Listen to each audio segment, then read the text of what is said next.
El tema es violencia contra la mujer y los integrantes del grupo familiar.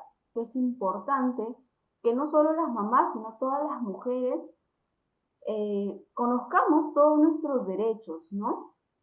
Porque quizás hemos sido víctimas de una violencia y no nos hemos dado cuenta, ¿no?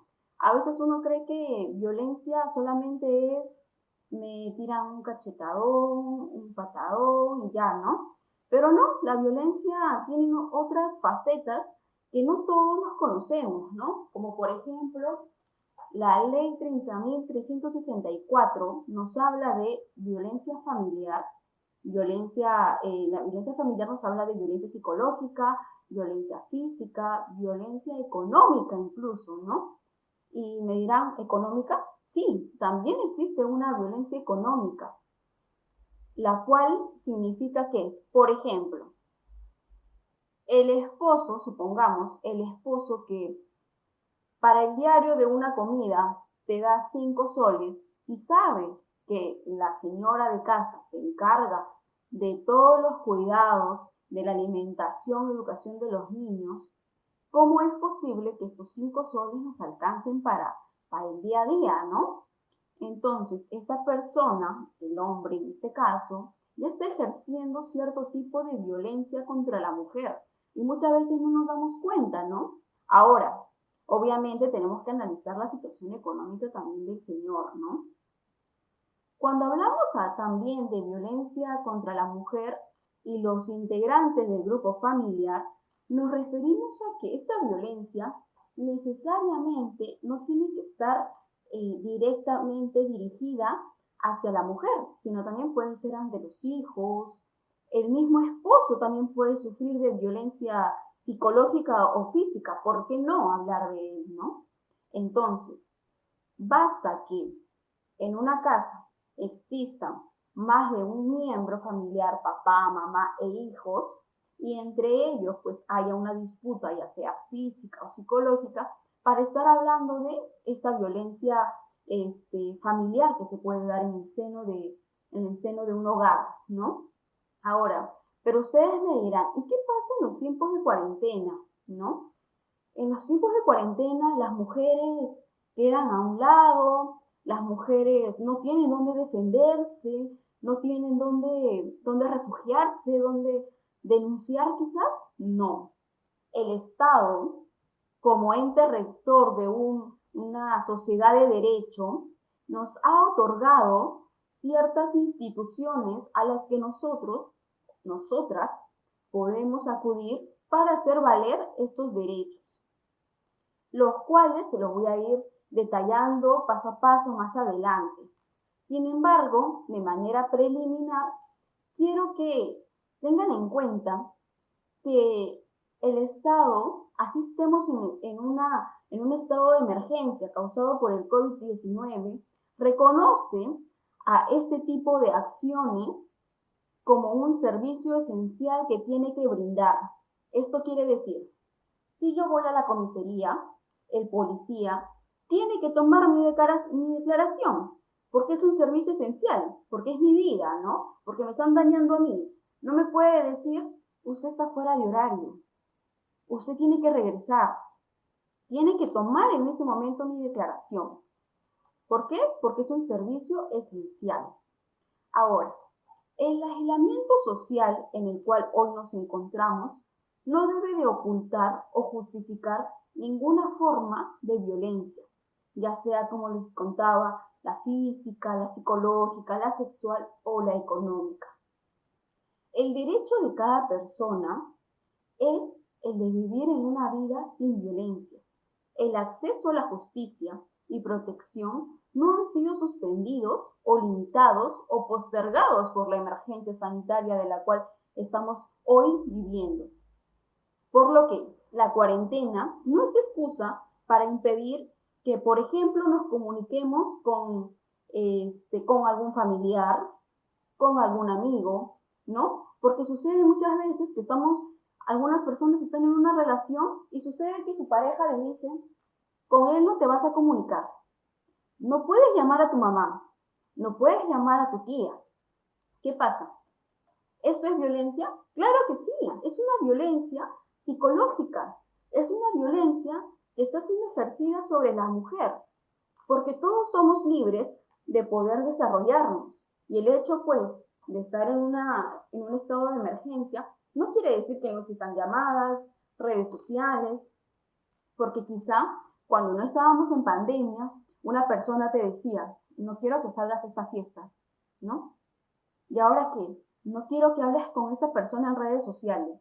Señores y señoras, esto es violencia y tiene que ser denunciada. ¿Por qué? Porque así empiezan las primeras personas, ¿no? Las personas que son violentas tienden primero a ejercer cierto control hacia las mujeres, ¿no? Primero comienzan a restringirles las llamadas y llegas a tal punto que una persona ya no puede comunicarse con nadie, ¿no? Y al momento, pues, de algún problema, la persona, pues, se puede sentir sola. Entonces, no dejemos que la cuarentena sea excusa para ser víctimas de este tipo de restricciones que no están de acuerdo a derecho. Ahora, las violencias contra las mujeres no necesariamente tienen que ser cometidas pues por una pareja, también puede ser cometida por cualquier ciudadano. Las violencias contra la mujer son los actos cometidos por cualquier persona contra una mujer, una adolescente o una niña. Necesariamente uno no tiene que estar en una relación, uno no tiene que ser casada, ¿no? Basta con que tengas la condición de mujer para que te proteja esta ley. Ahora, ¿en qué contexto se da este tipo de violencia, no? Las violencias se dan en un contexto de sometimiento, de control, de ejercicio de poder, de dominio o subordinación. Carla, ¿qué significa esto? Miren, cuando hablamos de un contexto de subordinación, puede ser también en el trabajo, ¿no? Tu jefe, tú eres una trabajadora y ya se crea una relación de subordinación. Entonces también hay que estar bastante atentos a ello, ¿no? Porque mi jefe, por ejemplo, mi jefe no me puede llamar a mí a la 1 de la mañana para pedirme algo, cualquier cosa, y al final terminar hablando de otro tema, ¿no? Porque ya está ejerciendo cierto tipo de violencia contra mí, porque yo me siento afectada, ¿no? Obviamente, si es que yo sigo el juego, ¿no? De seguir las conversaciones y todo, luego no puedo decir, me violentaron, ¿no? Siempre y cuando uno deje en claro las reglas del juego y de las comunicaciones, ¿no? O sea, a mí no me gusta que me escriban a esa hora, y peor aún, que me terminen hablando de un tema diferente al trabajo, yo tengo las opciones para poder reclamar ello, ¿no? Ya sea mediante una vía laboral por hostilización laboral o, si esto persiste, continuar con una denuncia por violencia psicológica. Ahora, también la violencia se puede dar en una relación de responsabilidad. ¿A qué me refiero con ello? Nuestros padres están bajo nuestro cuidado, bueno, ellos nos cuidan a nosotros, discúlpenme, ellos tienen la patria potestad de cada uno de nuestros hijos, ¿no? Sobre todo cuando tenemos menos de 18 años y vivimos pues bajo su cuidado. Entonces, existen definitivamente órdenes que los padres pueden impartir, ¿no? Por ejemplo, no lo sé, Pepita lava los platos, Juanita barre y la otra limpia los sanitarios, ¿no? Pero ¿qué pasa si estas órdenes son impartidas denigrándonos? ¿Qué pasa si una niña o un niño llega a la escuela, se saca 10 en cualquier, no sé, en matemáticas, por ejemplo, y el padre, por ejemplo, comienza a denigrarlo, ¿no? Decirle, eres un sonso, eres un tonto, eres un torpe, no sirves para nada. También hay un tipo de violencia ahí, ¿no? Porque hay un límite entre una llamada de atención, hay un límite entre una orden frente a otro tipo de acciones, ¿no? Que ya denigran mi persona, ya me hacen sentir menos e incluso merman mi autoestima. Esos son algunos de los ambientes en los que se puede dar violencia, ¿no? Una violencia familiar o contra la mujer, ¿no? Porque hay infinidades. Por ejemplo, también pueden ser entre amigos, puede ser pues entre mamá e hija. Las relaciones de subordinación es donde más creo yo que se dan ese tipo de violencias y muchas veces tampoco las mujeres nos damos cuenta, ¿no? Y también los hombres, ¿no? Porque por ahí en el otro video yo pude advertir algunos de sus comentarios y veía algún comentario que decía el 78% también de violencias ante los hombres, ¿no? Y claro que sí, por supuesto, no solamente las mujeres somos víctimas de violencia, también lo son los hombres, ¿no? Pero vamos, la fuerza de una mujer contra la de un hombre, no, en una pelea definitivamente va a ganar un hombre. Claro, si estamos hablando de violencia física, ¿no? Pero si hablamos de violencia psicológica, yo creo que también hay violencia contra la mujer y también hay violencia contra el hombre, ¿no? Pero mayormente los índices en Latinoamérica nos muestran que la violencia contra la mujer es mucho más, está mucho más presente, ¿no? Ahora bien, si me dicen a mí, Carla, dame unos ejemplos, por ejemplo, ¿cómo me puedo yo dar cuenta que estoy siendo víctima de violencia? Por ejemplo, la primera y el más típico ejemplo, creo yo, si a una mujer la obligan a tener relaciones sexuales, ya es violencia, y es una violencia de tipo sexual, que muy aparte de estar dentro de la clasificación de la ley 30.364, también está tipificada como un delito. Pero me dirán, pero es mi esposo.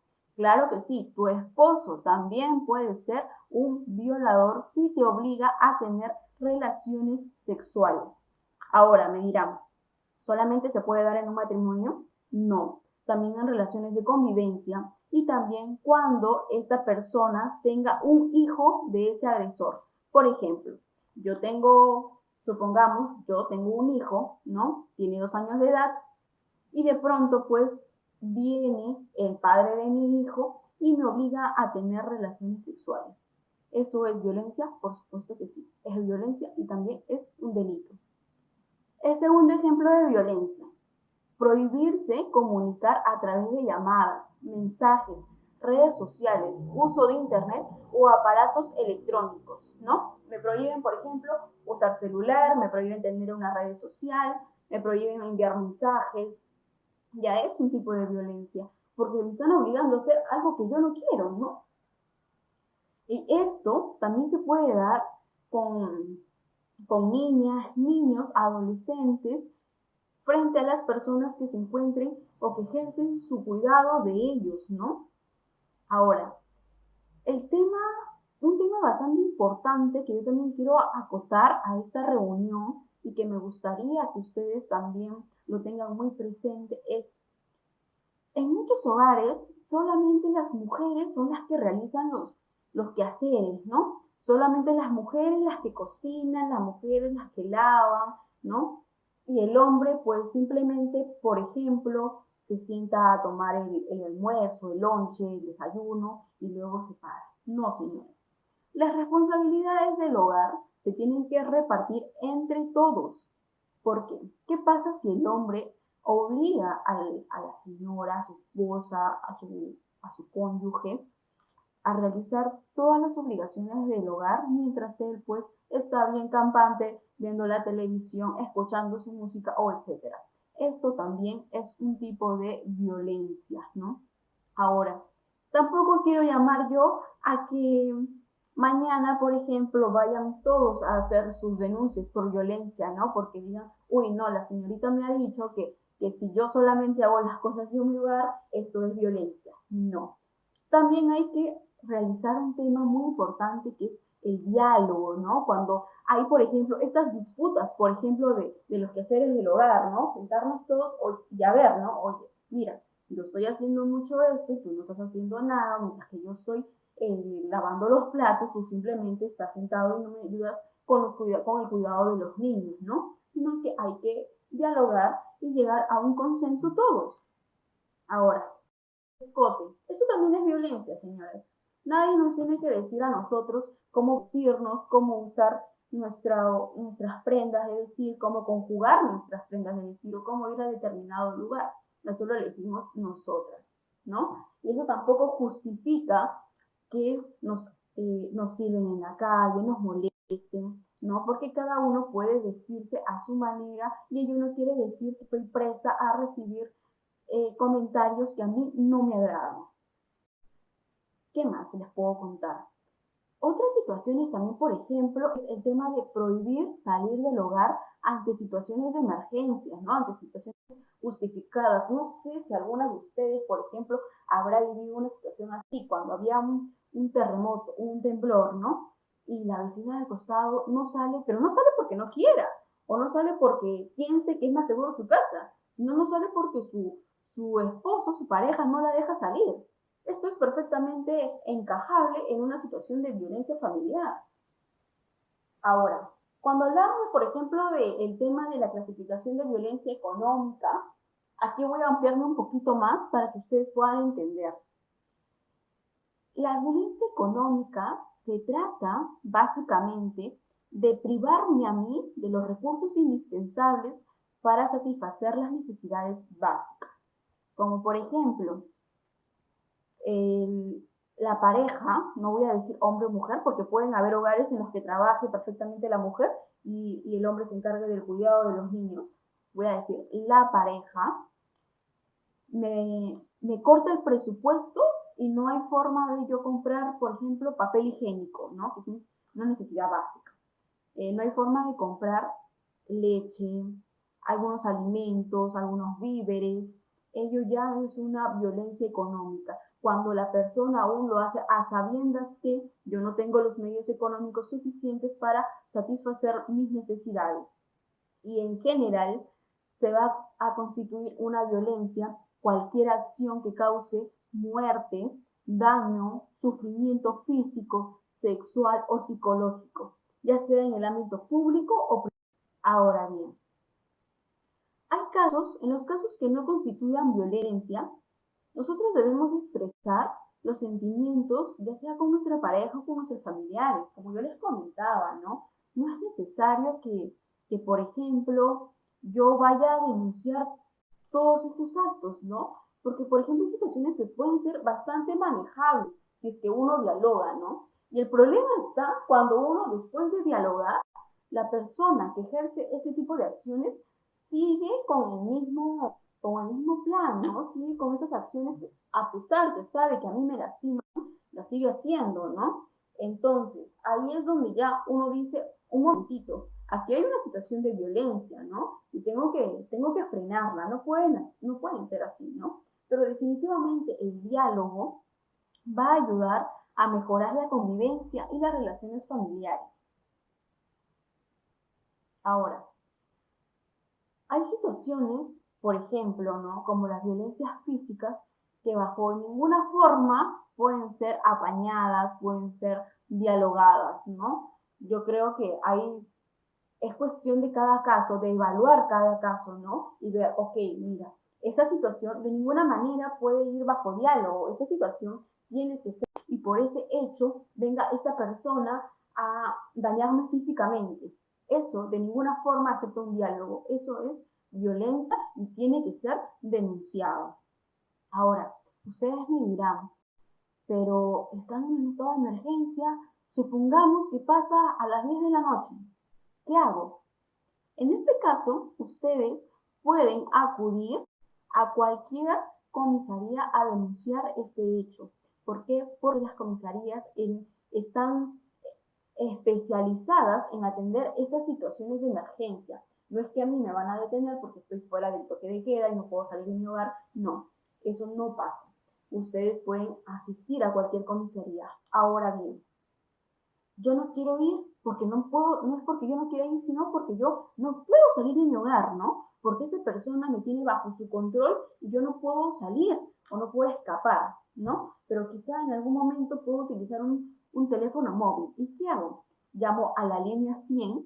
La línea 100 es una línea de emergencia que pertenece al Ministerio de la Mujer y Poblaciones Vulnerables, que atiende las 24 horas del día, los 7 días de la semana, incluidos los feriados, que siempre van a estar disponibles para atender ese tipo de emergencias, ¿no? Y yo creo que esto es lo bonito de estas charlas, ¿no? De agradecer a la ONG que permite que las personas conozcamos los mecanismos de hacer efectivo nuestras denuncias, ¿no? Porque, por ejemplo, yo no sé si muchos sabían de esta línea 100, que están activadas a nivel nacional, no solamente en todo Lima, sino a nivel nacional. Ahora, también comunicarles que, como les comentaba, el Estado tiene un equipo de emergencia, un equipo de urgencias, ¿no? Porque ¿qué pasa en algunas zonas muy alejadas? En algunas zonas muy alejadas también van a existir algunos agentes que van a permitir tomar su denuncia y poder acercarse al domicilio. Entonces, yo creo que, como les comenté, no estamos solas, el Estado ha creado mecanismos para esas situaciones de emergencia, ¿no? No hay por qué quedarse calladas, no hay por qué no, no actuar, no ir. Ahora, uno quizás diga, la policía no me hace caso, el policía no me quiere tomar mi declaración. Señores, las comisarías deben de recibir las denuncias durante todo este periodo de emergencia. Asimismo, es importante también hacerles conocer que las fiscalías de turno penales y especializadas en la violencia contra la mujer e integrantes del grupo familiar están operativas las 24 horas del día, pues tienen turnos rotativos. Entonces, no hay excusas, las comisarías funcionan, las fiscalías de turno pueden atender las denuncias. Asimismo, el Poder Judicial atenderá los casos que sean derivados también, si pues se ha asegurado el personal para todas las 24 horas del día, ¿no? Y quizás esa información que uno piensa que el Poder Judicial o la Fiscalía solo atiende de 8 a 4 y media de la de flagrancia, que es otro tipo de acciones, la comisaría está totalmente operativa. Ahora, asimismo también las comisarías pueden otorgarles un número de teléfono para que ustedes se comuniquen si es que se sienten nuevamente agredidas e incluso trasladarlas a otros centros de emergencia, a los CEM, conocidos CEM, los centros de emergencia de la mujer, para que sean salvaguardadas y no estar con su agresor en la casa. Ahora, como yo les decía, en el estado de emergencia no se ha suspendido estos servicios esenciales, porque la violencia contra la mujer es una lucha que, pasada esta emergencia sanitaria, va a continuar. Existen medidas de protección que se les pueden brindar a las mujeres y durante este estado de emergencia no han sido suspendidas, siguen preexistentes. Asimismo, contarles también que existen mecanismos para comunicarse también con vía virtual con esas instituciones.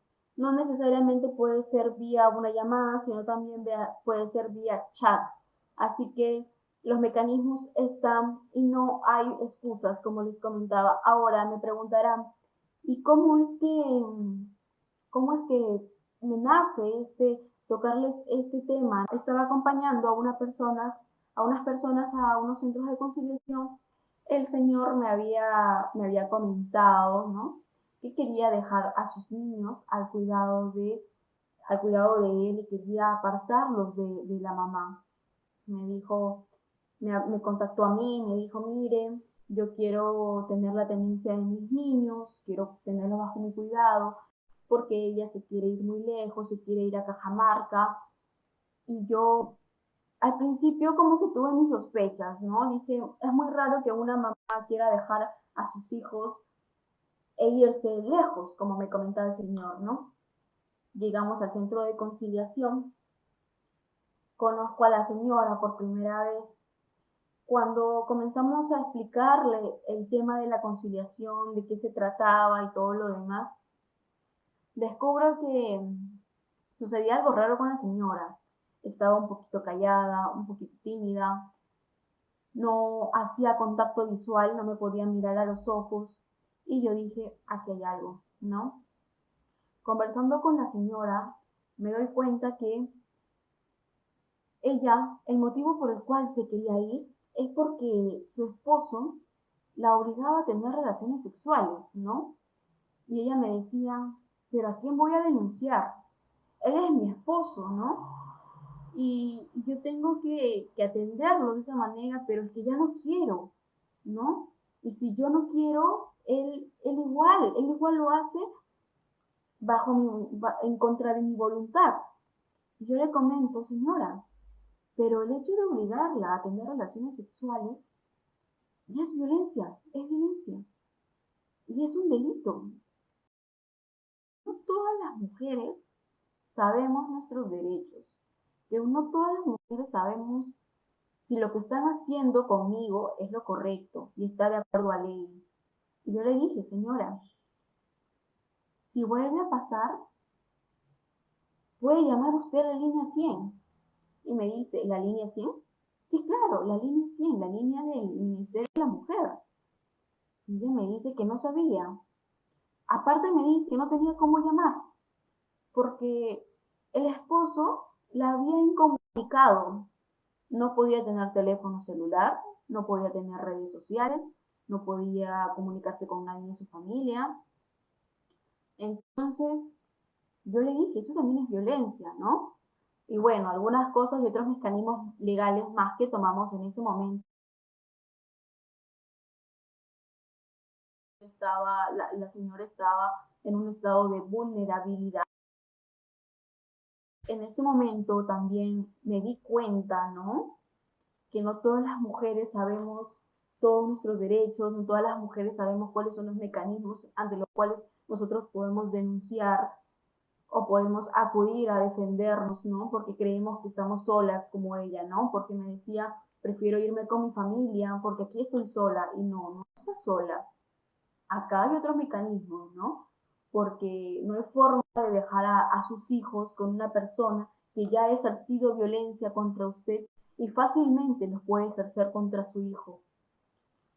Y por eso es que decidí escoger este tema. Y bueno, gracias a AMA ha sido posible esta tarde transmitirle algunos de estos conocimientos y espero que les haya agradado, les haya gustado.